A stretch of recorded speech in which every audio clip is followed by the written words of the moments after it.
ગઈકાલે સાંજે 5:30-6 વાગે અતિ પવન અને વરસાદની સાથે એક આંધી વટો ટાઈપનું વાવાઝોડું એક સમગ્ર પ્રાંસલી, વાસાવળ, ગાંગેચા આ પટ્ટામાં થઈને સમુદ્ર સુધી જ્યારે એ વાવાઝોડું ટચ થયું ત્યારે એની અંદર જે આવતા ગામો હતા અને જે વાડી વિસ્તારના જે મકાનો, રહેણાંક મકાનો, વૃક્ષો, ઘણી બધી પાક જે તૈયાર હતો એને વ્યાપકપણે પણ નુકસાન કર્યું છે. અને હું આજે પ્રાંસલી ગામમાં અત્યારે છું તો એક ગોડાઉન ખેડૂતોનું હતું. એ ગોડાઉનનો આખો સેટ એ આપણે અત્યારે જે ઊભા છે લગભગ 200 ફૂટ સુધી એ સેટને એટલી ગતિ પવનની હતી કે સેટને ત્યાં સુધી એને ફેંકી દીધો છે.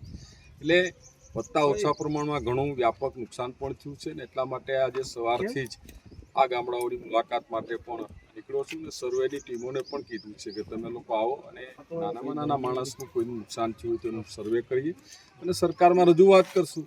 જે કંઈ મળતું હોય લઈ આવીને આપવાના પ્રયત્ન કરશું. પ્રયત્નના ભાગ તરીકે જ મારી ફરજના ભાગ તરીકે આજે હું આ સમગ્ર ગામડાઓમાં પણ નીકળું છું.